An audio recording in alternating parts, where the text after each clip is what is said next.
Roberta, conta pra gente, você já participou de alguma vaquinha online?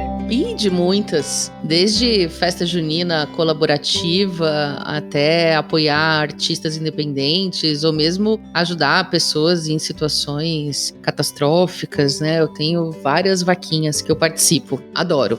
Bom, a gente pode chamar de vaquinha, de crowdfunding, de financiamento coletivo, do jeito que for. O fato é que esse modelo é um sucesso, né? Seja para um projeto sair do papel ou para uma pessoa pagar um tratamento de saúde. Tem sempre muita gente precisando de ajuda, só que o que é melhor, muita gente também disposta a ajudar. Não é de hoje, né? Vaquinhas é uma coisa que existe desde que o mundo é mundo, mas a vantagem das vaquinhas online é que a gente amplia muito a nossa capacidade de pedir ajuda e de receber ajuda também, né? Esse modelo tem sido fundamental para a vida de muitas pessoas e organizações que precisam de recursos e às vezes serve como uma porta de entrada para quem nunca doou, não tem o hábito de doar, mas que se comove com essa ideia da vaquinha e que é uma ferramenta mais conhecida, mais popular, e mesmo sem ter muito dinheiro para doar, a pessoa consegue fazer diferença. Mas tem também quem foge das vaquinhas, né? Não confia que o dinheiro vai ser usado para aquele propósito, ou fica pensando naqueles casos de fraudes que às vezes são noticiados. Será que tudo isso faz sentido? É esse o nosso assunto hoje no Aqui se faz, aqui se doa.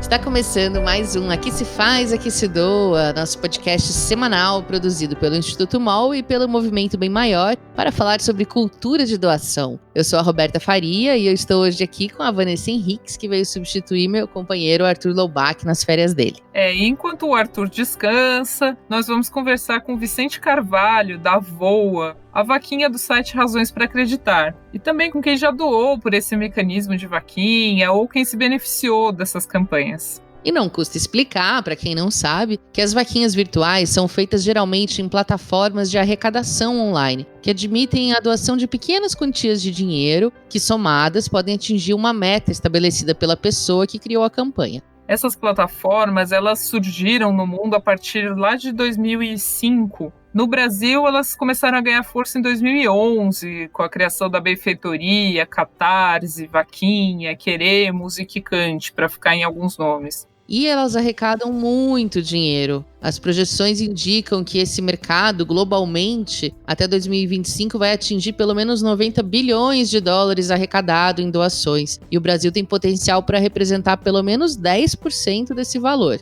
É muita coisa, né, Roberta? E o que atrai nesse modelo é como qualquer pessoa pode criar uma campanha e como algumas histórias viralizam, comovem e arrecadam muito dinheiro em poucas horas, às vezes em poucos dias. Isso é muito incrível. Isso é super bacana, mas, vamos lembrar, não é a regra das vaquinhas, é meio como acertar na loteria. Muitas campanhas são bem-sucedidas, o que é incrível, mas a maioria não consegue chegar à sua meta se você fuçar bem. Só que mesmo assim, elas acabam ajudando as pessoas, como foi o caso da Érica dos Santos. A Érica, ela foi aceita na Universidade de Kingston, no Reino Unido, para o curso de jornalismo. Só que ela precisava de 100 mil reais para custear os estudos, e ela não tinha esse dinheiro nem perto disso. Aí ela resolveu criar uma vaquinha virtual para arrecadar o montante. Vamos ouvir a Érica. O que me motivou a criar uma vaquinha para pagar a faculdade fora do país? Primeiro, eu via muita gente que fazia e dava certo. Claro que eu teria que contar com outros meios, fazer rifa, vender docinho, que eu também vendo. Mas eu via muita gente dando certo e tinha muita visibilidade, principalmente quando você explicava todos os pontos. O que mais me motivou foi a bondade das pessoas mesmo, esperar que elas me ajudassem, entendessem a minha história e me apoiassem. Apesar do seu empenho, a Érica não conseguiu atingir a meta necessária para cursar a faculdade. Mas dias depois, ela recebeu uma notícia que trouxe à tona novamente o sonho dela em fazer a universidade fora do país. Há umas semanas atrás, uma outra universidade me ligou, entrou em contato comigo, me oferecendo uma vaga para estudar com eles. É uma universidade no Canadá. Todo o valor arrecadado vai ser focado em educação. Eu peguei o dinheiro de volta, o que foi doado, para a primeira faculdade, apliquei para a segunda faculdade, todo o valor, e vou continuar tentando até conseguir ir pra uma faculdade no exterior, que é o meu sonho. Eu tô deixando tudo bem transparente pra todo mundo que tá me seguindo, todas as doações, até porque o dinheiro é deles, né? Então nada mais justo ser transparente com o que o pessoal tá me fornecendo. Eu acho um pouquinho mais difícil dar errado dessa segunda vez, já que a meta dessa segunda faculdade é bem mais baixa. Eu vou precisar de, no total, 30 mil. Pois é, a Érica tá super motivada para conseguir esse valor e ela contou pra gente também que a vaquinha foi um apoio não só financeiro, mas também psicológico. Ela disse que só de ver as pessoas acreditando no potencial dela, de realizar o sonho, ela já ficou super animada também para conseguir cursar o curso. Então é bem legal. Esse é mais um benefício, ver que outras pessoas sonham junto com você. E o sonho da Érica e de tanta gente só é possível, claro, com a ajuda dos doadores. Quem são essas pessoas? A pesquisa Retratos do Financiamento Coletivo no Brasil, realizada pelo Catarse e pela Chorus em 2014, traz algumas pistas. O público que se interessa e investe em financiamento coletivo no Brasil, ele se concentra em sua maioria nas regiões sul e sudeste do país. Elas já concentram 83% dos investidores. Eles possuem um nível superior completo ou de pós-graduação, com um leve predomínio ali de 59% de homens, e a faixa etária em torno dos 35 anos. Parece ser um perfil mais de usuários de tecnologia mesmo, né? Que se sentem mais confortáveis com compras online, todas as narrativas digitais. Um exemplo disso legal é o Bruno Matinata, um designer gráfico que mora em São Paulo. Ele participa frequentemente de vaquinhas online. A gente conversou com ele para entender como ele fica sabendo e qual que é a motivação em participar. Geralmente fico sabendo das vaquinhas, assim, por indicação de amigo, algum grupo, organização que eu acompanho. Sempre quando aparece uma coisa nova, a informação vai rodar, né? Mas a maioria realmente é por amigos que vêm e falam, tô participando disso, eu acho que você vai gostar disso. E aí o convite para apoiar chega, né? E outro, assim, eu também fico, às vezes eu sempre dou uma olhada nos sites das vaquinhas, porque sempre tem tema, né, que me interessa, um ilustrador, algum livro, alguma iniciativa legal. Como rolou na pandemia, inúmeros pedidos, assim, de apoio surgiram, né? Então eu já dei esse passo de olhar, ver se, né, com o que eu tinha disponível para apoiar as campanhas. Com a popularização dessas vaquinhas online, infelizmente, a gente também começa a ouvir mais sobre os casos de fraude, né? Tem uma que ficou muito conhecida em 2017, em Joinville, que um casal usou o dinheiro de uma arrecadação online para comprar um remédio super caro para o filho deles, que tinha atrofia muscular espinhal, aquela doença conhecida como AME. E esse casal, Open Cost, que depois foi visto adquirindo bens de luxo, fazendo viagens, e isso gerou uma denúncia, inclusive, para a justiça. Esse foi um caso muito triste, porque foi uma história que viralizou, que passou no Fantástico, que arrecadou muito dinheiro, que fez muita gente confiar e ter vontade de ajudar. E depois essa denúncia deixou um monte de gente arrasada. A justiça bloqueou os valores doados e passou a liberar só conforme eram apresentados os comprovantes da compra do Spinraza, um medicamento conhecido como o mais caro do mundo, cuja dose custava na época mais de R$300 mil. Atualmente ele é fornecido pelo SUS, mas como o tratamento dessa doença envolve muitas outras questões, é muito comum a gente ver nas redes sociais famílias pedindo doações para tratar crianças com AME. E uma história dessas que dá errado acaba manchando e dificultando a vida de todo mundo. Pois é, a Mirtes, que é mãe do menino João Miguel, que morreu depois de cair de um prédio no Recife no ano passado, ela denunciou uma vaquinha que foi feita pedindo ajuda para construir uma casa para ela. Tudo isso num perfil falso, com o nome dela feito no Instagram. Ela já tem casa própria, foi avisada por amigos da campanha. Enfim, passou por uma situação que ela nem sabia que estava acontecendo. Infelizmente, sempre tem alguém querendo tirar vantagem. Por isso é muito importante a gente estar atento e redobrar os cuidados que a gente já toma em relação às vaquinhas convencionais. O primeiro deles é pesquise, leia os comentários sobre as campanhas nas redes sociais, coloque o nome dos autores da campanha no Google, cheque se essas pessoas existem de verdade, se a identidade deles condiz com o que é apresentado na vaquinha, se a situação é real e, claro, sempre escolher plataformas que sejam de confiança, plataformas confiáveis, que tenham já um trabalho aí de transparência, isso também ajuda. Com certeza. E também vale olhar se é o caso de uma doença, será que essa doença existe? Precisa de um remédio? Casa o nome da doença? É uma universidade que existe? Todas essas checagens valem na hora de contribuir, se você vai se sentir mais seguro, né? E vale sempre se atentar à questão da transparência. Informações tipo quanto dinheiro foi arrecadado até agora, quanto dinheiro se quer arrecadar, como que o valor será usado, com que periodicidade essas informações vão ser divulgadas. Tudo isso deve estar claro na campanha. Não só na campanha de uma vaquinha, na verdade, mas de qualquer tipo de doação. Siga o autor da campanha em redes sociais e acompanhe a execução daquilo que ele prometeu fazer. Isso é legal também pelo lado positivo, porque você pode torcer e se sentir parte de uma coisa que você ajudou a fazer acontecer. Verdade. E se continuar a suspeita de que tem alguma coisa errada, essas plataformas costumam ter um canal de denúncia que vão investigar e tomar providência se for o caso. E agora que a gente já mergulhou um pouco nesse mundo das vaquinhas virtuais, está na hora da nossa entrevista. Eu bati um papo com o Vicente Carvalho, um dos fundadores do Razões para Acreditar, que é o maior site de conteúdo positivo do país, e que lançou em 2019 a Voa, que é uma plataforma de crowdfunding do Razões.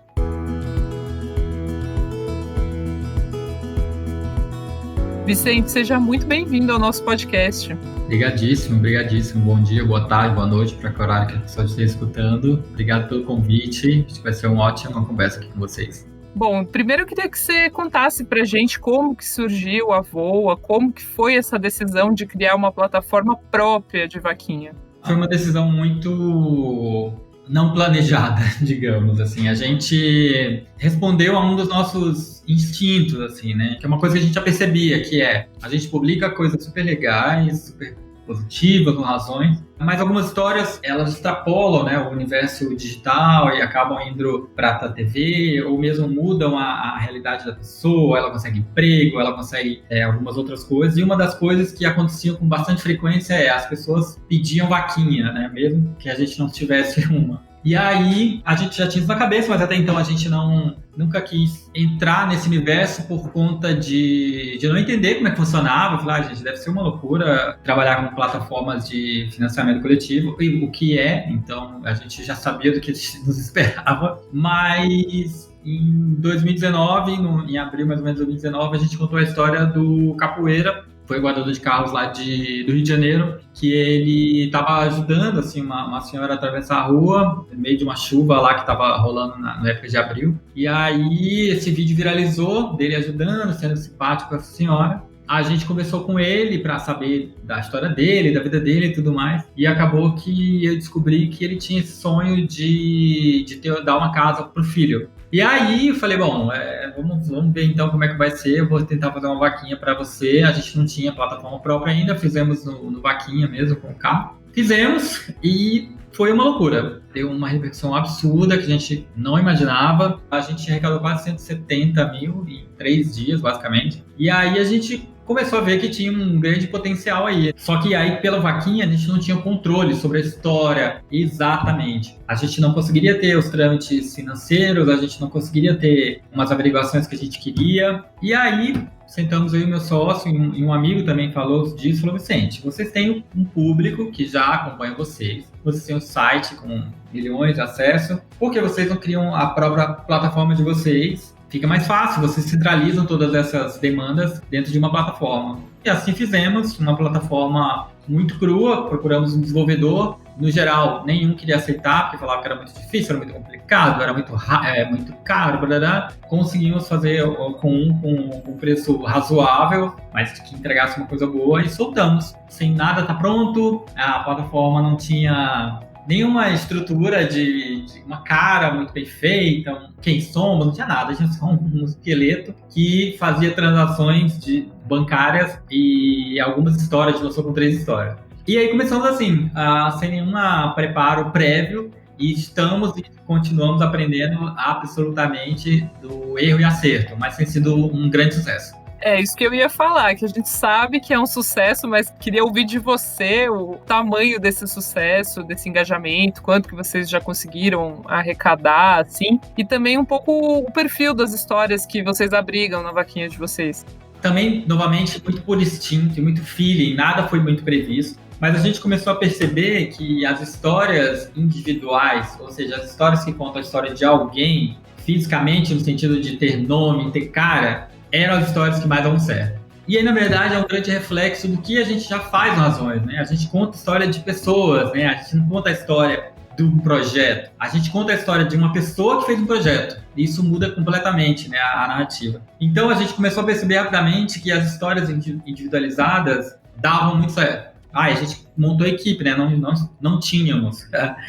Uma pessoa da nossa equipe fez um levantamento de todas as plataformas do ano passado e a gente viu que uma das nossas campanhas foi com a Ampara, e isso aí foi coletivo, isso é legal de falar, que foi uma curva que fugiu da regra, e a gente arrecadou mais de 2 milhões de reais para a Ampara na época das queimadas do Pantanal. E aí a gente fez um ranking, é a terceira maior arrecadação de uma plataforma de crowdfunding do ano passado. Então é um número absolutamente extraordinário, de uma vaquinha que começou, de uma plataforma que começou há 1 ano e meio. E você tem ideia aí de crescimento, ano passado a gente arrecadou 12 milhões de reais, mais ou menos. É um número muito alto, assim, a gente não tinha ideia.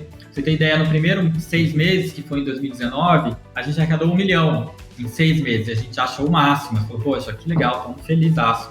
E aí lá para maio, mais ou menos, em plena pandemia, a gente começou a arrecadar muito mais. Então foi algo muito bacana de perceber que, apesar de tudo que estava acontecendo e tem acontecido, as pessoas continuam engajadas para doar e querer fazer diferença. Mas, obviamente, a gente tem esses 90% da nossa campanha são relacionadas a histórias individuais, mas, obviamente, que a gente tem as campanhas fora da curva, que a gente consegue falar de coisas coletivas e de ir para algum projeto coletivo, sempre tratando de uma forma individual, porque é assim que o nosso público está acostumado. Essa campanha da Ampara foi a maior de vocês? Foi a que arrecadou mais dinheiro? Sem dúvida, foi a maior disparada. A gente não tinha imaginado que poderia chegar em 2 milhões. E de histórias individuais, assim, você sabe de cabeça qual foi a maior? Algumas têm uma reversão, obviamente, super grande, mas uma que foi muito, que mobilizou muito a gente. E que, no geral, a gente tem um certo cuidado, né, sobre... É uma linha muito tênue, né, entre inspirar alguém a doar e doar por estar se sentindo mal. A gente não gosta dessa segunda sensação. Mas neste caso, especificamente, eu particularmente me senti mal de não fazer nada, que é a história de uma família muito humilde no interior do Ceará e tem 2 filhas, infelizmente uma veio a falecer este mês passado, 2 meninas que tinham uma deformidade no rosto muito grave. Sabe a lábio leporino? É aquilo ali muito mais potencializado. E aí a gente começou a investigar, eu falei, gente, a gente só vai lançar se a gente tiver uma solução para isso, que é a cirurgia e tudo mais. Então a gente fez todo esse levantamento, viu que era possível e tal, e aí lançamos. E aí a campanha foi um estrondo, foi no final do ano passado. A gente arrecadou 400 e tantos mil reais para a família. Foi incrível, assim.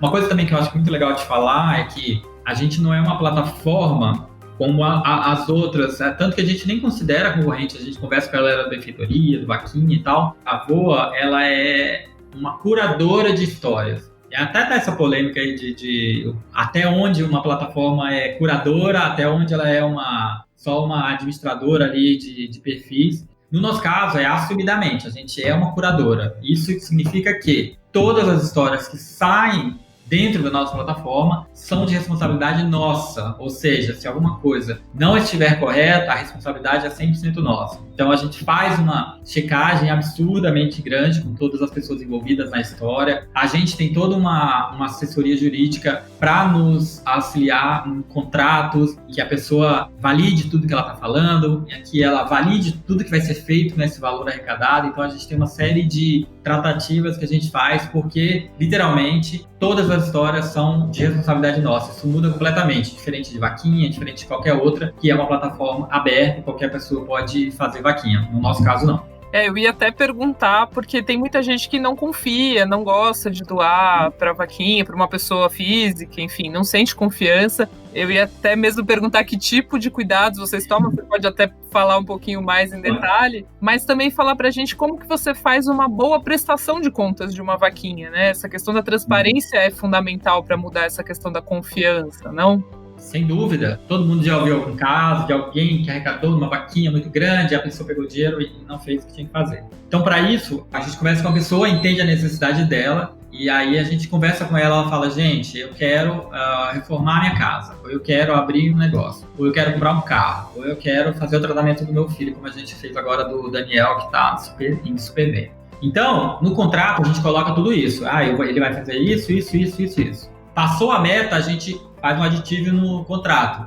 Vai ser feito isso. Ou vai ser para despesa do dia a dia, ou vai ser para alguma coisa. A gente sempre tem essa preocupação. E aí, se é para comprar casa, a pessoa é obrigada contratualmente a comprar a casa. E ela presta conta desse valor e, obviamente, o restante que sobrou, o restante a mais, aí ela faz o que ela quiser, ela continua administrando a casa, mas isso também dado como acordo e avisado para os seguidores que isso vai ser feito, enfim. Comprou a casa, o restante vai ser para manter enquanto não tem trabalho, enfim, isso tudo vai ser dito. Mas todas as campanhas que a gente abre, a gente tem esse controle. Não era assim, tá? A gente começou a fazer isso justamente por começar a ter alguns problemas de... A gente faz a vaquinha e aí às vezes o que acontece é essa história ganha muita visibilidade, começam a aparecer parentes de tudo quanto é lado, você não tem noção. Parece prima, parece não sei quem, e as pessoas começam a querer opinar sobre o que fazer com esse dinheiro. Então, em vez de comprar uma casa, como foi o que a gente combinou, a pessoa fala, não faz isso não, faz não sei o quê. E aí a gente fala, bom, você não vai poder fazer, você vai ter que comprar casa. Então a gente tem uma série de questões justamente por isso, porque as pessoas não confiam mesmo, né? Elas não têm ideia se esse dinheiro vai para a pessoa, sei lá. Já começa por aí, né? Primeiro ela não acha que o dinheiro vai para a pessoa, então isso já está resolvido, porque a gente só abre a campanha com os dados da pessoa beneficiada, né? Então se ela não tem uma conta, a gente orienta a abrir, é um trabalho gigantesco, mas a gente só abre a campanha com o contato da pessoa, com o contrato assinado, ela faz uma assinatura, mesmo que seja uma pessoa extremamente humilde, a gente orienta a fazer aqueles contratos online, abre uma conta no banco para esse valor e direto para a conta dela e depois, posteriormente, 40 dias, 60 dias, 1 mês, 3 meses, ela é obrigada a prestar conta sobre o que ela está fazendo com este dinheiro. Legal. E vocês têm uma ideia do perfil do doador de vocês? Vocês já têm esse tipo de informação?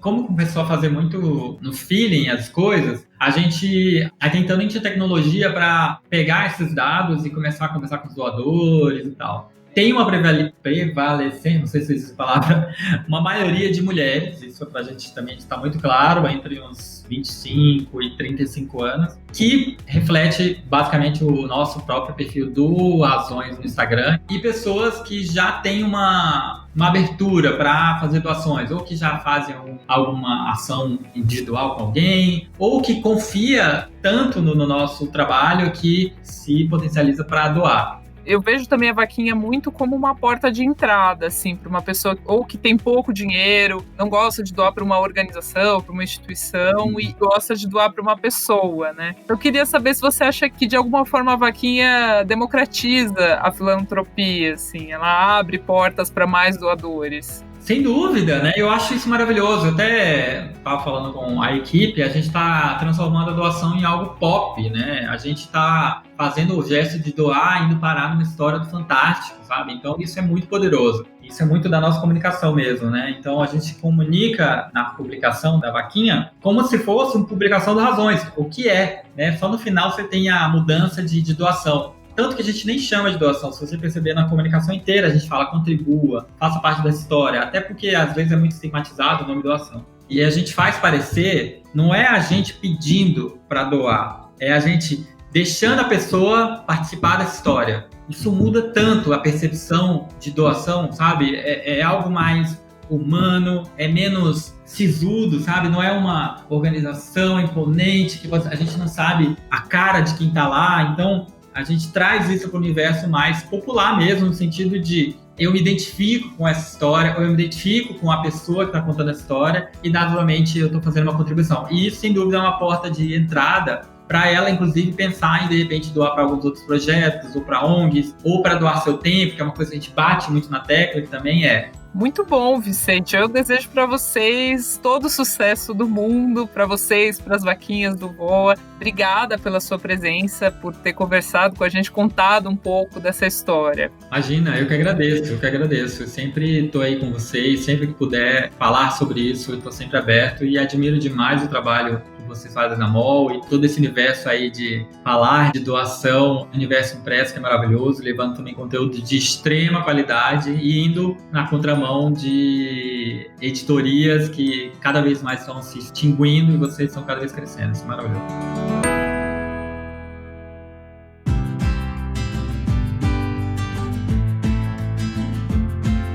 Bom, e como a gente falou no começo do episódio, um uso muito comum da vaquinha também é para financiar projetos criativos, por exemplo, a publicação de um livro, de um disco, de uma peça de teatro, de um filme. Muitos artistas independentes recorrem a essas plataformas para conseguir viabilizar os seus projetos. E a gente pode participar disso também. A Duda vai contar melhor pra gente como funciona na dica dela dessa semana. Oi, gente! Eu sou a Duda Schneider e esse é o quadro Produto Social da Semana. Já que a gente está falando aqui sobre vaquinha, quis trazer para vocês uma opção muito legal de consumo consciente: o financiamento coletivo para publicações editoriais. Muitos autores independentes passam por dificuldades tanto burocráticas quanto financeiras para conseguir publicar um livro no Brasil, o que muitas vezes impede que esse livro seja lançado. E foi pensando nisso que o Catarse, uma das maiores plataformas de financiamento coletivo do país, desenvolveu uma página voltada só com dicas e cases para que esses autores possam ter uma opção de caminho, conseguir o financiamento do livro através das suas comunidades de leitores apaixonados. Nesse caso, o Catarse não funciona como uma loja de livros nem como uma editora. Ele é uma ferramenta que permite que as pessoas possam trazer ao mundo os projetos em que elas acreditam. Então, ao encontrar um projeto que você se identifica, você faz uma doação do valor que você desejar. Então, normalmente tem cotas dentro dos projetos, né? E a recompensa é proporcional a esse valor que você doa dentro da cota. E sempre tem uma categoria que a recompensa é o próprio livro. E os resultados, gente, são muito impressionantes. Já são mais de 380 mil exemplares financiados pela plataforma, com mais de 40 milhões de reais arrecadados por mais de 240 mil pessoas. O case mais conhecido foi da editora Aleph, com o projeto 2001, Uma Odisseia no Espaço, edição histórica de 50 anos. Só nesse projeto, eles arrecadaram mais de 460 mil reais, com o apoio de mais de 1.400 pessoas. Impressionante, né? Então, se você é um entusiasta de livros, ama descobrir e apoiar autores novos, é uma ótima oportunidade de você ler um livro em primeira mão e ainda ser um dos responsáveis por fazer com que ele exista. É só você entrar no site do Catarse, que é catarse.me, e dar lá na busca por livros. Vai aparecer inúmeros projetos esperando você para serem apoiados. É isso, pessoal. Esperamos que tenham gostado da dica de hoje e até o próximo episódio. Obrigada, Duda. Essas iniciativas são super bacanas mesmo, é uma ótima forma de incentivar a produção independente. Eu já comprei vários livros dessa forma. E bom, essa sugestão e todo o nosso papo de hoje sobre vaquinha tem tudo a ver com o nosso quadro. Mas eu não tenho dinheiro.